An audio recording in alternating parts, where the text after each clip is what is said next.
Salam cerdas, Ibu Bapak, saudara-saudara yang saya hormati. Sesi membaca berita dan sedikit komentar dari saya kali ini agak sedikit panjang karena tulisan dari Kompas ID, Kompas yang berbayar, dan ini biasanya Kompas ID memang ada beberapa tulisan yang relatif panjang ya. Dan ini terkait dengan soal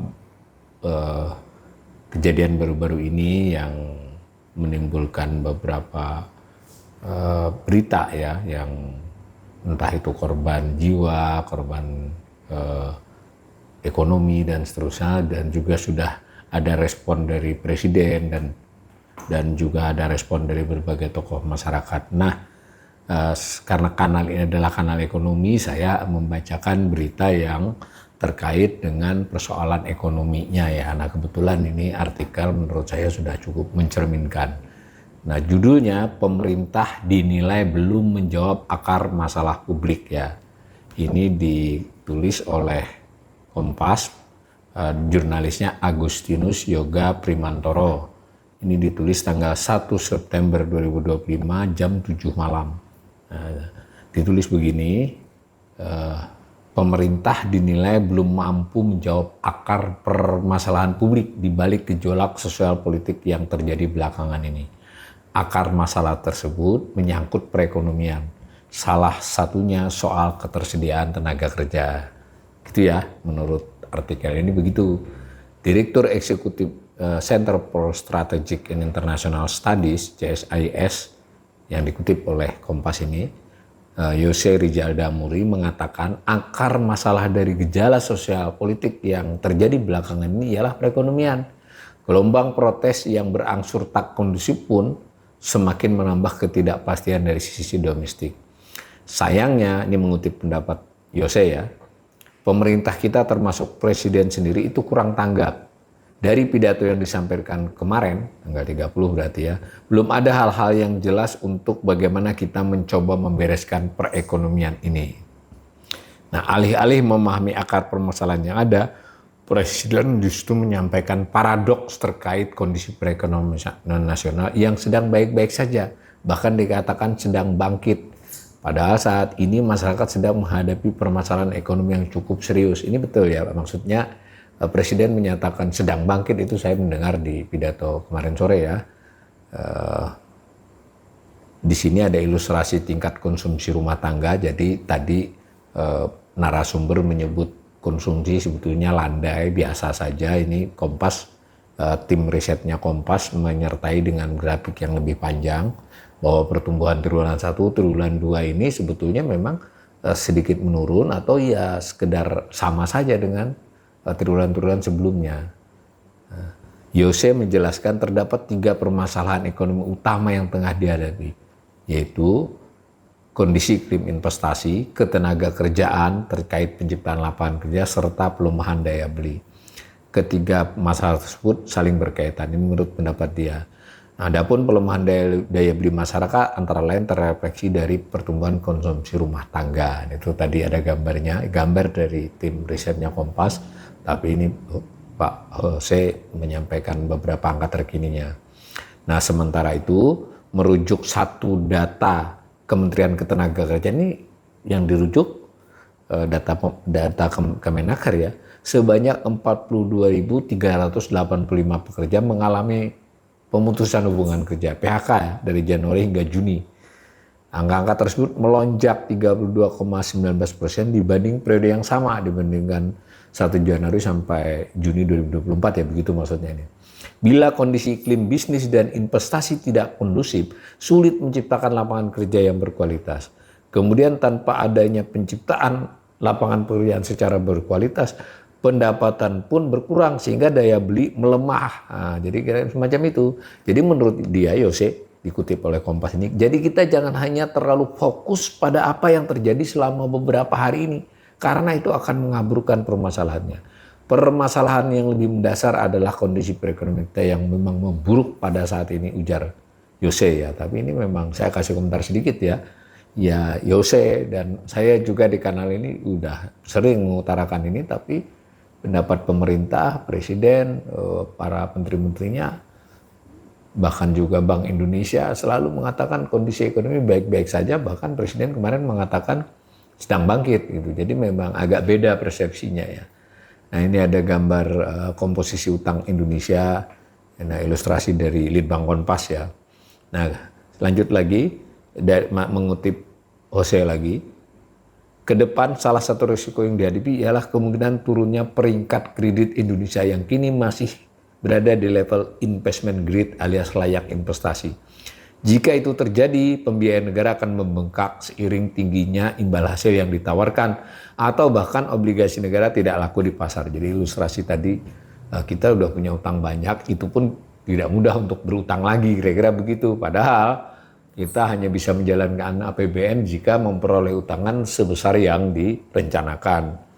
Oleh sebab itu, dalam jangka pendek, pemerintah harus memperkuat kepastian hukum terkait perlindungan terhadap properti publik dan negara. Untuk jangka panjang, pemerintah juga perlu mengevaluasi seluruh kebijakan ekonomi yang bersifat populis, seperti makan bergizi gratis dan koperasi desa merah putih. Jadi, pendapat ekonom ya dari CSIS. Nah, Guru Besar Ilmu Ekonomi Pembangunan Didin S. Damanhuri, ini pakar lain yang dikutip, itu menambahkan respon pemerintah terkait penegakan hukum atas gejolak sosial politik dan evaluasi terhadap anggota DPR serta tunjangan DPR rumah terbilang cukup cepat. Penilaian beliau ini. Namun langkah tersebut hanya menyelesaikan masalah jangka pendek. Kalau menurut saya, ini mengutip Prof. Didin ya, untuk jangka pendek sudah oke, akan tapi untuk jangka menengah dan panjang tidak cukup katanya. Nah, subjudul berita berikutnya ketimpangan, yang dikutip masih Pak Didin. Didin mengingatkan salah satu akar permasalahan ekonomi yang dihadapi Indonesia ialah terkait ketimpangan. Alhasil, isu gaji seorang anggota DPR hingga 230 juta rupiah ditambah dengan tunjangan perumahan sebesar 50 juta pun menyulut kekecewaan dan kemarahan masyarakat. Jadi Prof. Didin ini melihat ini sebetulnya akar masalahnya adalah ketimpangan. Salah satu indikator ketimpangan tersebut, ini mengutip Prof. Didin, tampak dari Material Power Index MPI yang membandingkan rata-rata kekayaan 40 orang terkaya dengan produk domestik bruto per kapita. Pada 2024, MPI ini tercatat sebesar 1.263.381 kali lipat ya, kira-kira begitu. Nah, rata-rata kekayaan 40 orang terkaya itu segitu dibandingkan rata-rata kekayaan masyarakat secara umum. Nah ini menurut Prof. Didin ini melonjak 2 kali lipat dalam 10 tahun terakhir. Jadi makin timpang gitulah. Ini menurut saya komentari sedikit ya. Ini Prof. Didin sebetulnya mengajukan salah satu indikator ketimpangan. Ada beberapa indikator ketimpangan ya. Kanal ini beberapa kali membahas. Nah tetapi pemerintah selalu memakainya rasio Gini ya. Rasio Gini atas dasar pengeluaran. Nah ini kan ketimpangan dilihat dari kekayaan.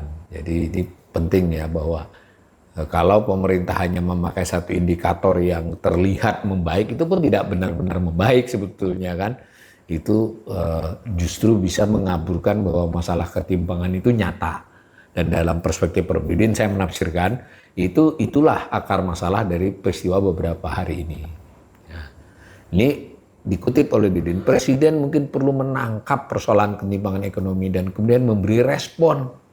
Jadi saya masih ingat, ini Prof. Didin, beliau ini senior ya, senior saya juga. Jadi beliau ini ingat setelah kejadian malapetaka 15 Januari 1974, Presiden Soeharto mengeluarkan kebijakan 8 jalur pemerataan pada 1978, ujar Didin. Jadi ada respon lah. Ini ada gambar ilustrasi MPI biar kita paham bahwa kita ini termasuk yang tinggi gitu ya nih. Ini dari Litbang Kompas. Jadi ketimpangan berdasarkan MPI ini kita ya tertinggi ya di dunia yang ditampilkan ini, dari negara-negara kita paling tinggi. Nah, kembali beritanya, ini mengutip Prof. Didin, saat itu pemerintah Orde Baru menetapkan program dalam masa pembangunan 5 tahun pelita ya. Pemerataan tersebut meliputi pemenuhan kebutuhan pokok, kesempatan memperoleh pendidikan dan layanan kesehatan, pendapatan, kesempatan kerja berusaha, partisipasi pembangunan, dan seterusnya ini. Menurut Didin, ide dasar pengambilan kebijakan tersebut patut ditiru oleh pemerintah dalam menghadapi kondisi perekonomian terkini. Jadi ini kira-kira gitu idenya Pak Didin ini. Meski praktek KKN di Orde Baru terjadi, ekonomi masih tumbuh hingga 7%. Nah gitu loh kira-kira. Nah pengajar, ini narasumber lain, narasumber ketiga dalam tulisan ini, Prof. Saphrudin Karimi ya. Saphrudin Karimi ini profesor dari Universitas Andalas. Ini berpendapat respon pemerintah dan Bank Indonesia memang mulai meredakan kepanikan. Ya panikan akan tetapi langkah itu belum cukup untuk memulihkan keyakinan pasar dan dunia usaha. Ini menurut beliau nih. Pemerintah perlu mengumumkan investigasi independen terhadap insiden pemicu eskalasi dengan tenggat jelas. Jadi maksudnya mau diselesaikan berapa lama nih. Nah, mempublikasikan temuan berkala dan menegakkan protokol pengamanan yang melindungi warga di seluruh kota. Kepastian penegakan hukum akan menurunkan premi risiko politik katanya. Ini menurut Prof. Saphrudin ya Karimi.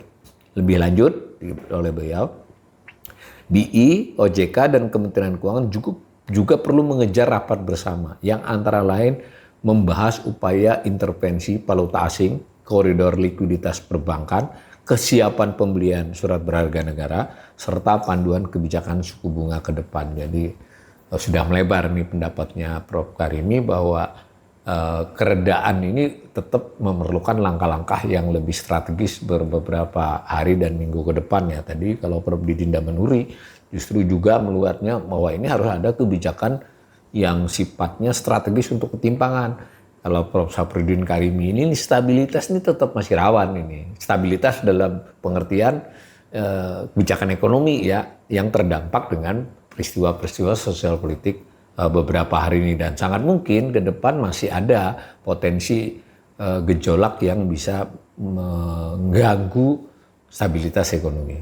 Nah, di sini disebut juga soal pemerintah daerah melakukan posko logistik untuk menjaga distribusi pangan dan BBM. Lalu juga dikatakan lagi oleh Prof. Karimi perlu penjaminan kredit darurat bagi usaha mikro, percepatan klaim asuransi kerusakan usaha, dan bantalan sosial temporer untuk menjaga daya beli, dan seterusnya. Nah, Saphrudin mengatakan juga dunia bisnis membaca gejolak politik sebagai indikator risiko. Jadi menurut beliau ini harus dilihat dari perspektif bisnis, kejadian-kejadian yang belakangan ini meningkatkan faktor risiko kan macam itu. Nah, maka sebaliknya kalau bisa dilakukan langkah-langkah yang meminimalisir kejadian-kejadian semacam itu dan atau antisipatif atau mitigasi, maka faktor risiko menurun. Dan menurut beliau investor global sangat sensitif terhadap instabilitas politik. Nah, subjudul berikutnya tempuh intervensi. Nah, ini narasumber lain. Merujuk data Jakarta International Spot Dollar Rate, JISDOR ya biasanya, nilai tukar rupiah ini memang ditutup melemah ya. Ini melemah 1,27% dibandingkan penutupan hari Jumat lalu, akhir pekan ya. Nah, menanggapi situasi tersebut, Kepala Departemen Pengelolaan Moneter dan Aset Sekuritas BI, Erwin Gunawan Hutapea, jadi pejabat BI ini yang ditanya oleh Kompas nih. Oh maaf, ternyata sumbernya tertulis, memang ada keterangan dari BI. Bank Indonesia akan berada di pasar untuk memastikan nilai tukar rupiah bergerak sesuai nilai fundamentalnya melalui mekanisme pasar yang berjalan dengan baik. Nah, artinya ini BI akan lebih waspada ini dalam hari-hari yang hari Senin dan juga hari-hari depan ini. Jangan sampai rupiah itu bergerak terkait dengan sentimen negatif ya. BI menganggap dia boleh berfluktuasi tapi dalam koridor fundamentalnya. Nah, dalam kaitan ini BI terus memperkuat langkah-langkah stabilisasi ya, dan intervensi. Jadi ada intervensi baik di offshore maupun di luar negeri. Jadi soal NDF, transaksi berjangka domestik, transaksi spot dan pasar sekunder SPN. Selain itu, BI juga akan menjaga kecukupan likuiditas rupiah. Nah, lalu berdasarkan data transaksi aliran modal asing, jadi ini sebetulnya sebelum ada peristiwa ini pun atau pas di ujung peristiwa ini, modal asing sempat mencatatkan jual neto ya minggu lalu itu. Jadi jangan sampai ini akan menambah itu lagi, meskipun sebetulnya jual neto di minggu lalu ini ada angka-angkanya di berita ini sebetulnya relatif seperti pola biasa masih.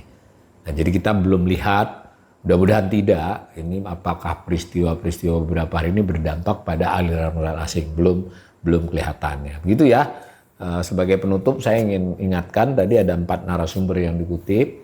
Ada Yose Damuri dari CACS, itu benar-benar cukup tegas ya pendapatnya bahwa respon pemerintah, bahkan dia langsung menyebut Bapak Presiden, itu belum mengarah kepada pemecahan masalah yang menjadi akar masalah, yaitu soal kondisi perekonomian, lebih khusus lagi soal daya beli dan soal lapangan kerja. Kemudian Prof. Didi Damanhuri senada dengan menekankan pada ketimpanganlah yang menjadi akar masalah dari persoalan ini. Kemudian Pak Profesor Safruddin Karimi memberikan masukan kepada pemerintah, kepada otoritas bahwa ini harus dilakukan langkah-langkah mitigasi ya, agar perekonomian tetap stabil. Baik beliau anjurkan kepada pemerintah maupun kepada Bank Indonesia dan juga OJK ya, karena sektor perbankannya. Penutupnya, Bank Indonesia mengatakan bahwa mereka sudah bersiap dan sudah melaksanakan